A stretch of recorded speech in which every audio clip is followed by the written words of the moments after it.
Today we're going to look at this sample problem from the textbook. It's 2.119, and basically for the system shown here, which has a natural frequency of 5 Hertz, and for the following data, so the mass is equal to 10 kilograms, the J naught is equal to, that's the polar moment of inertia of this wheel here, is equal to 5 kilogram meters squared. The R1 and R2 are 10 and 25 centimeters. When disturbed, by an initial given displacement, the amplitude of free vibration is reduced by 80% in 10 cycles. So that's not a very damp system. It's asking us to find the K and C for this system. So there are two methods to look at this problem, the easiest one being energy. And energy is always easier when trying to come up with your characteristic equation.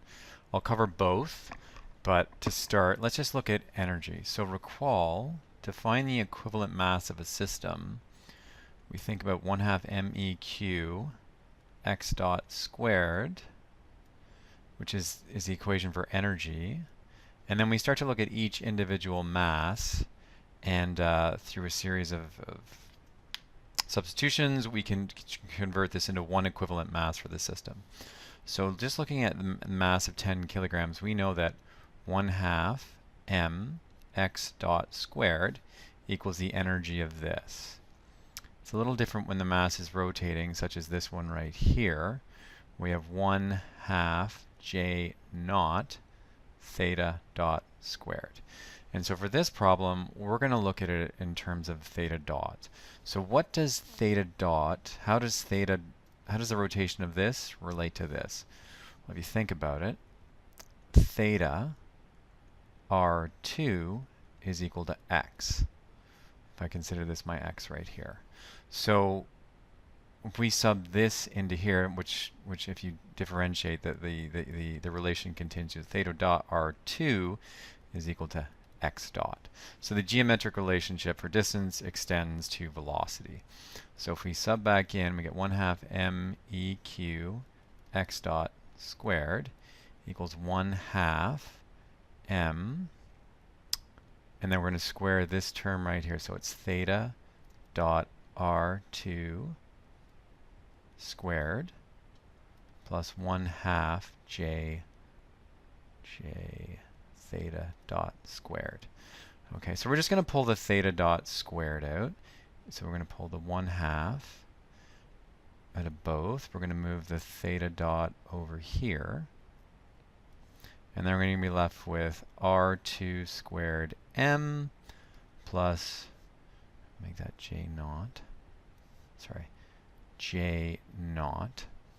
Okay, and if we move down, we think about this 1/2 MEQ is really 1/2 MEQ theta dot squared if we want to work with theta for the system. And that equals this term here. So if you set them equal to each other, everything crosses out. I'll just write it here. R2 squared m J naught theta dot squared. So this term crosses out with this term. The 1/2s cross out. And you're basically left with MEQ equals R2 squared m plus J naught. So that's the equivalent mass for this system. Now we're going to look at 1/2 KEQ, or the energy of the spring. So we know that for a spring, the energy, let me select pencil here, is 1/2 KEQ x squared. So in our case, it's not x, it's theta. So remember that theta, what is it, R2? Theta R2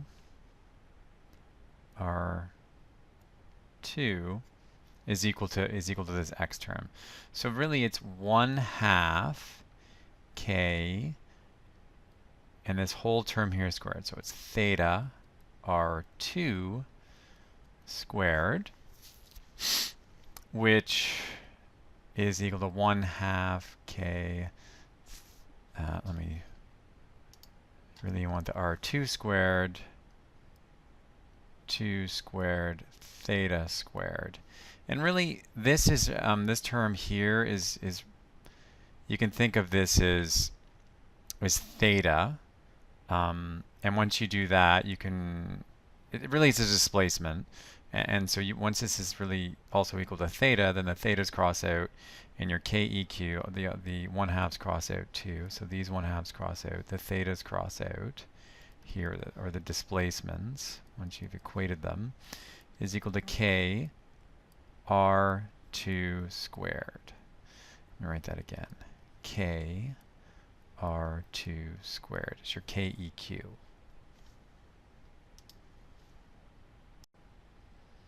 So the next thing we have to look at, I'm just going to scroll down here, is the dash pot. So there's really not an equivalent dash pot in this case. We don't have many dash pots. But what we do have is a dash pot that its displacement is or its velocity is related to as a geometric relation. So we just have to translate that geometric theta relationship with the R1 into the velocity. So recall that for a dash pot, F is equal to CV. In this case, our CV, or V, is equal to Cx dot. In this case, it's equal to R1 theta, right? So X dot equals R1 theta dot. Let's go back up and, yeah, so it's that small radius right there. So we just sub this back into here. So CR1 theta dot. And so then this becomes the C, I guess it is the CEQ. Right? We need to account for this radius when we're using this theta relationship.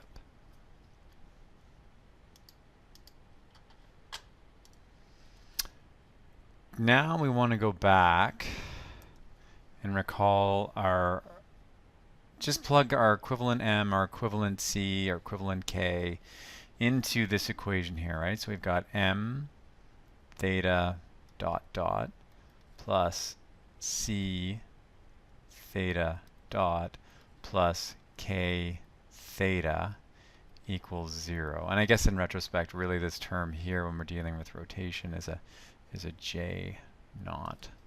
So let me fix that.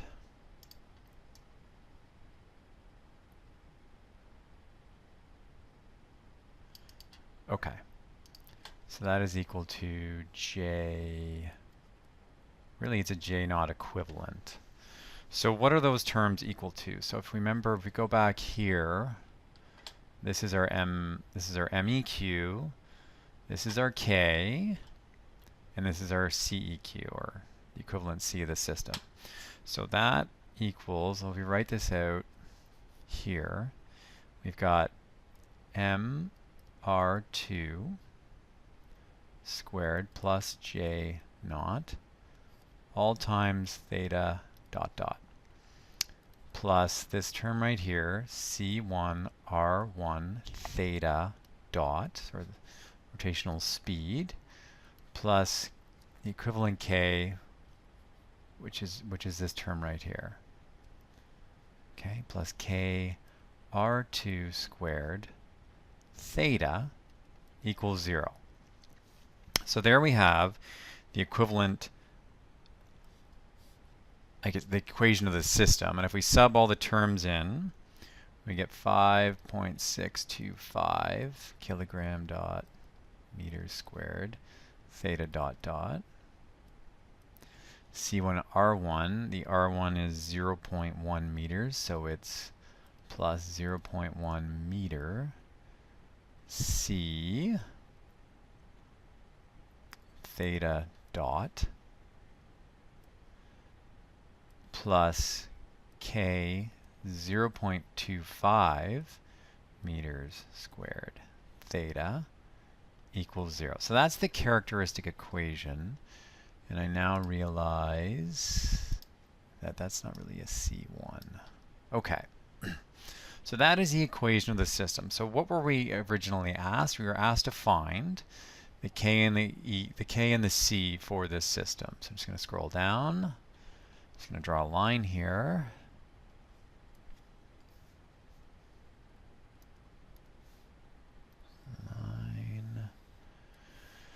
So, recall from the logarithmic decrement that x naught over, in this case, x10 is equal to, we'll just call the initial displacement 1 because it doesn't matter.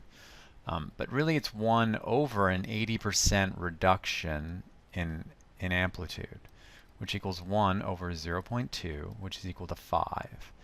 And that 5 is equal to, if you recall, E, m, the number of cycles, psi, omega n, tau, d. So this is all to the exponent of E here.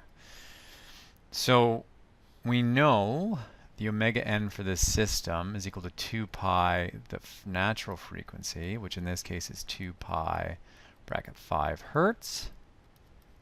So that equals 31415.9. I'm going to put the point right there.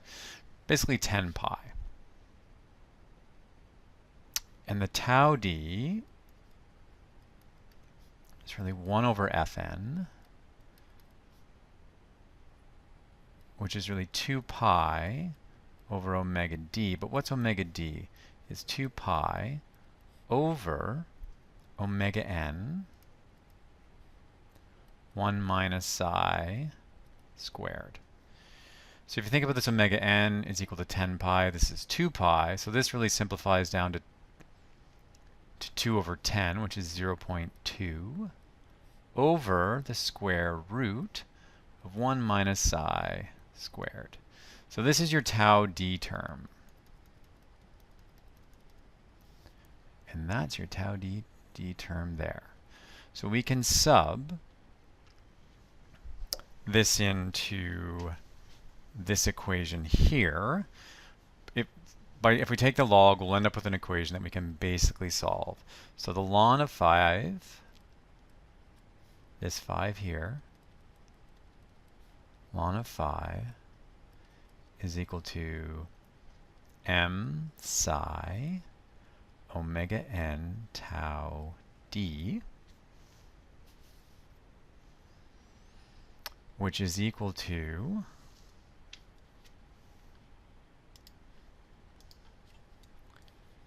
ten cycles psi omega n times 0.2 over 1 minus psi squared, all square rooted.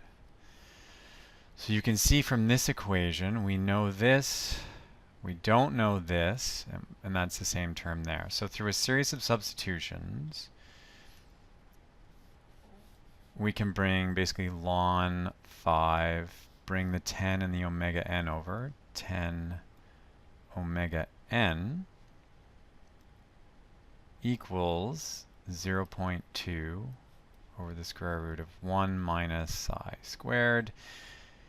If you move them 0.2 over, you can do a long solution. I shouldn't say it's too long, but you can basically figure out that psi is equal to 0.0256. And that, as you can see, given that C over CC, this is your, if you figure the critical damping of the system, you know that basically this is not a very damped system. That makes sense. After 10 cycles, it's only reduced 80%, so it's a very undamped system. So now we can go back and solve for everything else. I'm just going to draw a line here. It's going to be basically omega n equals the square root of k over m. So we know the MEQ, and if you recall, k is equal to, it's this term right here, kr2 squared.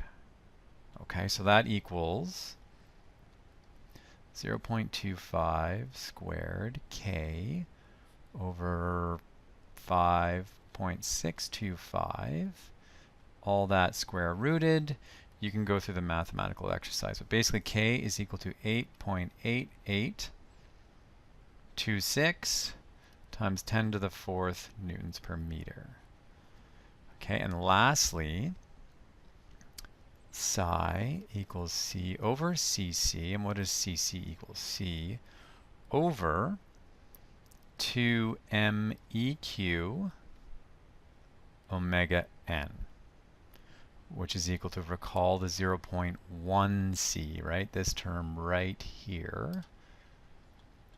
So it's 0.1 C over 2 bracket 5.625 bracket the three. Let me fix that here.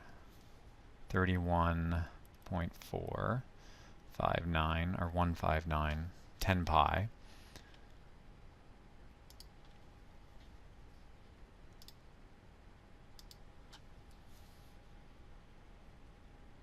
C, sorry, 0.1 C. And you can solve to get C equals 90.48 Newton seconds per meter. And that is how you solve this problem.